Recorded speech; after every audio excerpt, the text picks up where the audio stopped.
Hi, I'm Craig Griffin from Fuel Asia, a qualitative and cultural insight agency working across Asia. And this podcast is part of the campaign for Real Qual. And at its core, the campaign is about protecting the craft of qual, but it's also grounded in commercial reality and, of course, all the developments that are happening in research tech and AI. Today, we're turning our attention to the development of junior moderators, specifically the challenges given this move away from face-to-face research. And joining me today is Sami Wong. Sami Wong is a seasoned qualitative researcher with over 20 years of experience, specializing in in-depth psychology-based approaches. She's the founder and managing partner of Three Drips Psychology Research Consulting, and serves as Beijing representative and chief culture officer at the Asian General Chamber of New Retail. Since 2008, Sami has been a contracted lecturer at Tsinghua University, where she also mentors the in-house research team. Previously a frequent speaker at global conferences such as ISAMAR, Qual 360, MRMW, and New MR. She now appears regularly as a commentator on CGTN's China 24 and Asia Today. In 2023, she served as the expert psychologist on Tencent's Heart Signal Season 6. Sami also sits on the board of France Social Innovation and is a bilingual mental well-being lecturer for United Health Group in the US. Sami, welcome and thanks for joining me today. Great to have you with us. Thank you so much for the invitation, Greg. And I think it's such an honor to be part of the campaign. Thank you. I'm so happy that, people like yourself, people very experienced, want to get involved with the campaign. That personally makes me very happy, and I'm really looking forward to our conversation today. So I want to start with a challenging and a provocative question. So if we get a crystal ball out and we look forward in 10 years' time, will we still need highly skilled human moderators? I think that's such a great question because I think in different kind of fields, people are asking the same question. And as you know, I'm also a clinical psychologist. A lot of people also have a hot discussion about whether or not one day AI will replace the human's therapist. And I think that, yes, there are some part of the work, like what we do as a researcher and also therapeutic process, can be replaced. But but when we are talking about human interaction, it's the human part that actually plays a great emphasis. For example, instinct. Like for human, we have instinct and we have the gut feeling. And I remember, like looking at the last conversation that you and they had, it was all about these like unconscious statements that she made through our body language, our facial expression, but they're not really verbalized. Instead of, just getting the AI to get it all transcripted or try to analyze with what they said, it is actually the non-verbal cues that give us a lot of hint. So that's one point. Another thing is really about the cultural behaviors as well. And I remember, from the last conversation that was so interesting between you and Dave, it's about how do you read the cultural behavioral differences? For instance, when you watch an interview between Chinese or Japanese or Korean and Americans or even Europeans, they can be so different. So when you work in a particular culture, and if you are not familiar with all these cultural behaviors because it's changing all the time, it's evolving all the time, and also we are having our very kind of like different slangs to describe something, then you will get into trouble. But then as a human being, we're so imperfect. So then we can actually ask, our respondents to further clarify, to show our curiosity. So I think that's all from a skill point of view that we can do as a human moderator or researcher, whereas AI is emphasized on perfection. And like as human being perfect is so boring, right? Yes, absolutely. Yes, and as we know, I mean, we work in this commercial world. a lot of time when people buy, they don't buy on rational considerations. So rationality may be one of the key motivation or driver for them to purchase or to consider or to use particular services. But then a lot of our decisions are quite irrational. It's all kind of like, under the radar, it's below the surface. So I think that unconscious communication between human being and 80% of the messages are, or the signals are actually non-verbalized. I think that's the part where human can never be replaced by technology or AI. Okay, there's some Mm, really interesting perspectives there, Sammy. I just want to pick up on a couple of points. So, yes, I completely agree on the sort of intuition part. I think we've all, as moderators, sat in a room and got a felt sense of something. And it's not just on what people are saying, as you say, it's how it's said, it's the non-verbal. And we can't always fully articulate where this intuition comes from, but it's very real and it's very much a part of being human. And there's no sense that AI can yet have that very kind of human-like quality. From what mm, I've observed from AI kind of moderation, and in the campaign, we're not sort of pro AI or anti AI. It's looking at to have these kind of conversations to see where we're at and what this means kind of moving forward. And I've seen the AI kind of moderation, and I think the description which I like to use is it currently acts like a very junior moderator. So it will listen to something and it might do some very basic probing, and then it will, kind of move on to the next question. So, I think when we're starting out as moderators, we tend to stick to the script. We ask a question, we might think of a follow-up question, and then we move to the next question. And that's kind of, until we're developing our skills and our abilities, that's how often the junior moderator will moderate. And this is where AI seems to be at the moment. They don't have that intuition to really know, okay, this is something really interesting. I really need to go deep with this. There's something hiding there that's not being said, and I need to go there.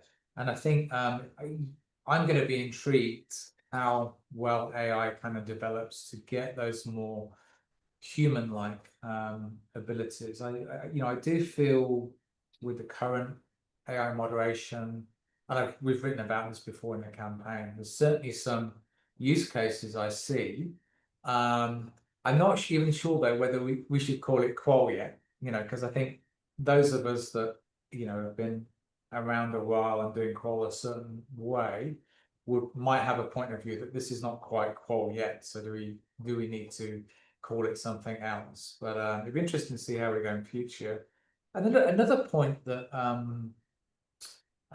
someone has made as well is that maybe this kind of AI moderation is going to end up in more qual being done. Maybe mm. what is being done quantitatively now may be done in these kind of conversational surveys. So that's not necessarily a bad thing. And I love the fact you mentioned about our imperfection, our irrationality. And as qualitative researchers, we know that, and we know to work with that and to expect the irrational. And you're right. I mean, AI at the moment is a little bit too vanilla perfect and doesn't embrace multiple stories, multiple voices, multiple versions of the truth. And I think again, it will be interesting to see and developments. But yeah, I think some very, very interesting times. So the next thing I wanted to ask you, Sami, I suppose, especially since COVID, when a lot of things moved online and we started using Zoom as we're using now, how have you seen the role of the moderator change in these last few years with this shift to online qual? How has the role of the moderator changed? I think it kind of like in some way it kind of like shaped the way we observe. Because we used to be sitting in the room, sharing the same space with our participants, and then we'll be able to use our gut feeling to sense. And yet now we are doing a lot of online interviews, and people can actually play with their phones when they are not answering your questions. They get easily distracted. And then because, they're in whatever space that they are so remotely far away from the moderator, sometimes to maintain that kind of like the ambience can be a little bit difficult. So that Mm, requires a lot of skills and training. But I think I want to bring back to the point that is so important for the moderator or researcher to be prepared for the future. It's really the mindset. With AI, we have the algorithm, right? We have the structure and system to support them to run and operate like smoothly and even perfectly. Then, when you ask me that questions, what should we do to support young and junior researcher and moderator to increase their skill? And that came to my mind. The first thing is their mindset. How would they be able to become or even be more curious about human being, about why people do the things they do without directly asking why? Because when we ask the why so directly, we get people into rationalize their answers and feedback. So mm, I think sometimes with curiosity and that keep us with a very open mind that we kind of figure out in different ways, and also trying to utilize whatever that come to us, with the online setting. For mm, example, um, when I do the online interviews and I saw some of the participants, for example, the small groups, they were kind of like getting distracted, they were on their phone. I will point it out quite directly and just said, I noticed that you were kind of like getting bored with this topic. I knew that you answer your questions, but would you please just elaborate a little bit more about which part of the conversation that was not particularly interesting you? So I think other than being curious about other people, it's also that you have to be brave enough to point out the dynamic within the group, or even the mm, dynamic between the moderator and one participant. So I mm, think this is a mindset that need to be integrated or trained or encouraged for our juniors. And also then they will be able to observe not just, what's happening inside of the group, but also observe how they're reacting to the group dynamic and the tension within the group. So I mm, think in some way, whatever we are using by our unconsciousness, we can also apply to use with online discussions and also with the offline discussions. It's such a valuable asset that can never be replaced by AI. mm, mm. Mm, That's interesting, the focus on mindset. So yes, I think I'm just thinking about to my experience kind of growing up as a researcher, and yeah, we naturally had this kind of curiosity.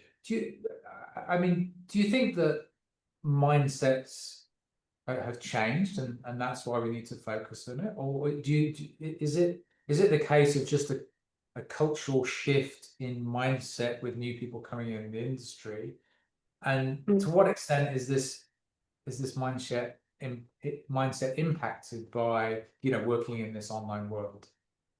Mm. You see, thinking about the days that we didn't have advanced technology when we were only using email to contact with each other, right?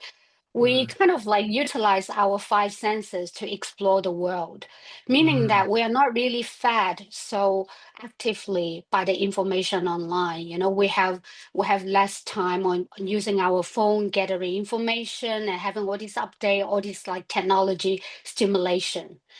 mm, So we had more time to kind of like have very natural interaction with the surrounding, with people. And then we learn how to read the tension, the dynamic, the diversion of all these like attention and things happening around us. But nowadays, everything kind of like done online. I mean, just like our meeting right now, you're in Thailand, I'm in Beijing. We'll be able to actually, catch up online and all that. But then we used to be kind of have to fly over to Thailand, and then we have a good conversation. I get to explore and experience the local culture. So I think all this like shift of technology development actually shape the way we think and we observe and we become curious about things. Instead of Mm, just, go out and trying to experience, have a real experience, we tend to just pick up our phone and then type in ChatGPT or Google and just to try to get an answer. So that's why mm, when I train my junior team, one of the things is that I encourage them to go to the real world, to actually mm, sit in the shopping center or new like apartment compound to observe mm, how people come and go and their facial expressions. I think this is very, very important. And that's such an important mindset and skill for the junior moderator to have mm, in order to not just compete with AI, but also kind of like integrated, feel more integrated as a human being. mm, mm.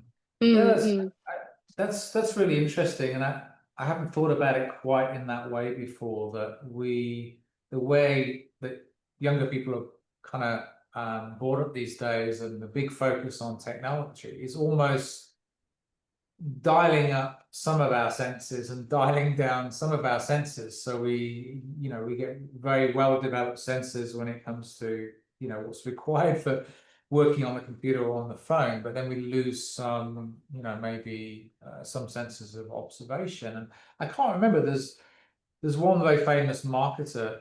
What you just said reminds me of, probably 30, 40 years ago that said, whenever I want to learn about a new country, I just go and spend, a week watching people, observing people in retail environments, just watching how they shop, how they behave and everything.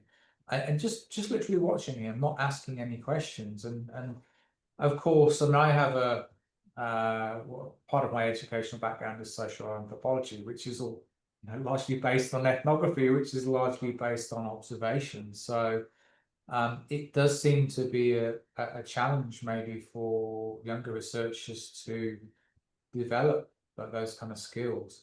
Can you remember, in your sort of formative years, some particularly memorable um, training experiences that you had that really shaped the way that you do qual now?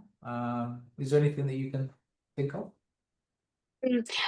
Well, I think my psychology background, because I was trained in psychology and criminology, to be more specific, psychodynamic and psychoanalytic approach. Mhm. So I think that was extremely helpful in how I, conduct my moderation and also how to do my analysis and interpretation.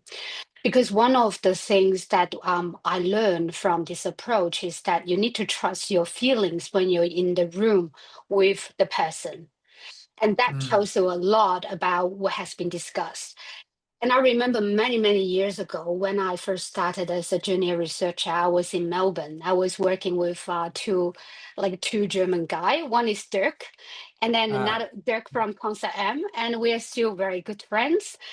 And then another person called Stefan, and he's also German, but based in Melbourne. There was one of I think the shower shampoo project we were working on, and there was this guy. He came into the room, and I can tell you, like Greg, he didn't shower for 2 days. The okay. smell was so bad that I had to stay in the moderation room. It was a very confined space without window for 90 minutes. Hmm. And as he was talking about how clean, how clean he was, and then how much he emphasized, on his personal hygiene, being in the room had that kind of smell. You knew he was lying, right? Hmm. But I think that really proved one of the hypotheses, or also my like the learning that I picked up through my psychology training, is that sometimes in order to maintain a nice face value, people would tell you things. And then for AI, let's imagine they would just pick up the words and then, they would analyze the words, but they couldn't smell the smell. So, so Right. I think, so I think with that formative years, one of the thing is do not just rely on your intellectual mind. Sometimes you Hmm. have to rely on your emotional minds as well. In particular, your body reaction towards the situation. And Hmm. sometimes, as a very experienced moderator nowadays, I could still feel the anxiety from my participants. Then that somehow somewhat this topic or whenever topic that you are about to discuss really make them feel a little bit anxious, and you pick on mm, it and then you start to elaborate, because it's not just the why that is important, but it's how they build these little blocks to create their lifestyle. So that's why mm, instead of just keep asking the why, I will actually explore and discuss a lot more about the detail of their life in order to have this bigger picture of how they live and how the products and services really fit into that kind of lifestyle or life value. mm, So that's mm. what I do. And I think that in those years, that was extremely helpful. Yeah, that's a Mm. great example. Um, and I think there's a common theme to what we're discussing, which is using your five senses. And I must admit that's the first example I've heard of using the smell sense. But it's a brilliant example because it shows us moderation is about using all your senses and then using the senses and your intuition to, I agree, you get a very felt sense of when someone's not quite telling the truth, or either they're lying outright or they're just giving you a partial truth. I think we've all been in situations, focus groups, and there's a bit of performance going on almost, and you get a Mm, sense mm, of that, and there's a real skill to challenging that and knowing how to challenge it in a kind of sometimes in a confrontational way, sometimes in a non-confrontational way, and only you in that room can know, through your 20, 30, 40, 50 years experience of being a human, what is the right way to you know to to move the conversation along and get to someone's truth. And in the last conversation with Dave, we talked a bit about this, that someone's truth is not always conscious to them as well. So it's getting beyond their surface sort of consciousness. But yeah, using the five senses, intuition, and so how can we? I mean, you've mentioned already about how you like to um, allow junior moderators. Your advice is to for them to go and actually spend time and watch people.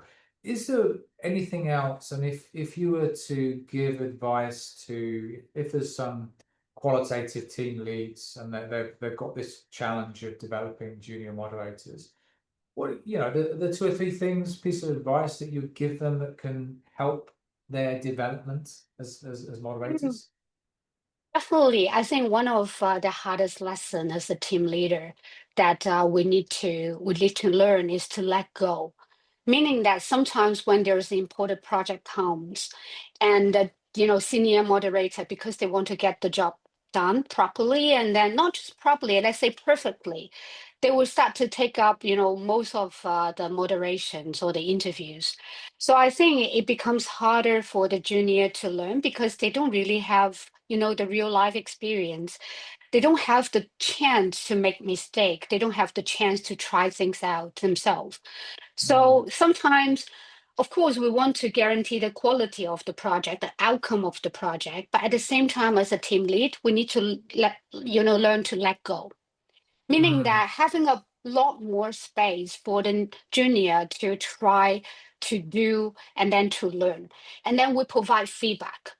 And I mm, think that's a very good and healthy, sustainable ecosystem for our field. Meaning mm, that we are not immortal. Sometimes we'll be retiring, or we may be just gone, but then the industry continues. So in order to actually promote that kind of growth, then we need to let go of that feeling of being total control, and mm, also taking up all the space. So this system and the process that need to be encouraged by mentoring the junior, sharing the experience, letting them to experience the moderation instead of just telling them what to do, but not actually allowing them to do things. So mm, sometimes we learn so much from mistakes, and mistakes sometimes can be surprising because we can get a lot more insights from mistakes too. So mm. I think that's what I have been doing and trying to do with my junior team.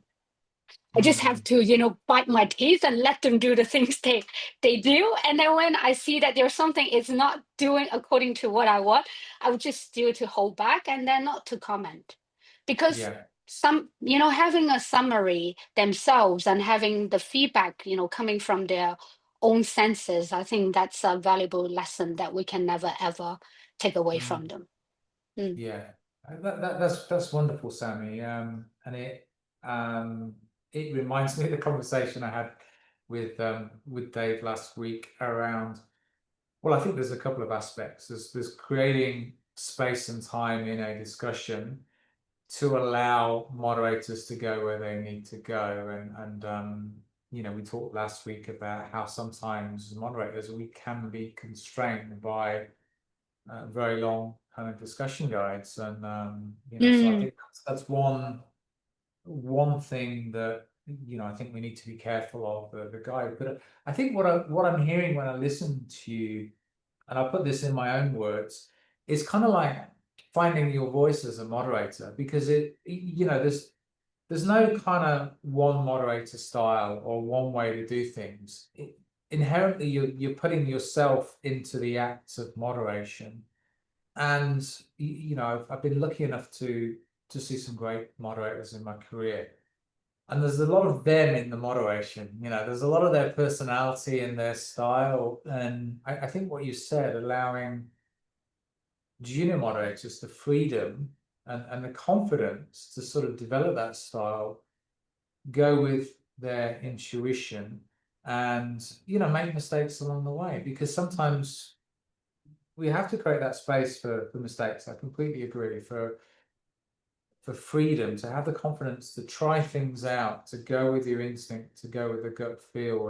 And my concern is we might be training a generation of moderators that are taught to follow a discussion guide, and not necessarily taught to get to someone's truth and use all their humanity and all their experience inside and outside of that focus group room, or someone's home, or wherever they are, to get to someone's truth. And I suppose sorry, another thought I have around this is, and maybe this will be the final question I'll ask you, is about subjectivity. There's been something that's been on my mind, as in the campaign for Real Qual, is the subjectivity in what we do. It's almost like the science of qual and the art of qual, and the marriage of the two, and the art being the subjectivity. So maybe that could be the final question I've got for you. What's your views on, you know, moderator subjectivity, and putting their own experience into what they do? Mm. I think I would summarize kind of like in by using some of the psychological terminology. When we are looking at a human being, we have this objective reality, meaning that, the things that its external environment is surrounding, their culture, the place they live in, the people they interact with, their work and everything. So that's objective, I would say objective reality.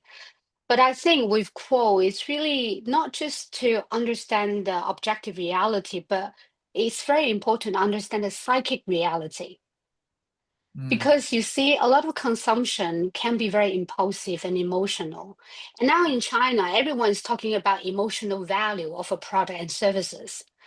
But then how do we have a very objective standard or assessment of what's emotional? mm, It can be so different. So, of course, I think subjectivity from the moderator and also how we run the process, it's very important. But I think it's always good to have the yin and yang, the balance, yes. to understand, to have a proper understanding of the objective reality. But also, it's important to use and activate our five senses to understand the psychic reality.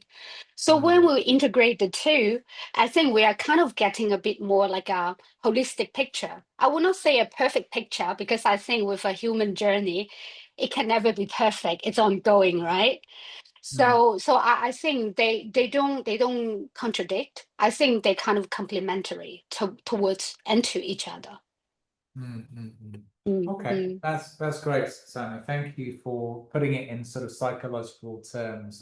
That's a really interesting perspective. So we'll probably wrap up there. I think my key takeout from our conversation is the importance of using our five senses and intuition in moderation. And this is really in a world where, we will have clients will be deciding whether to commission AI moderation or human moderation. I think my feeling is we need to double down on our, on what we're born with, our five senses and our intuition, and really make sure that we are training the next generation of researchers to use those senses, because that's that's their USP moving forward in the sort of AI world, and what AI cannot yet do well. So I think that's a really nice way to wrap up. So Sami, thanks very much for joining us today. It's been an absolute pleasure to chat with you about this hugely interesting topic. I would invite our listeners to share their own experiences. How are you training the next generation of moderators? What's working, what isn't working?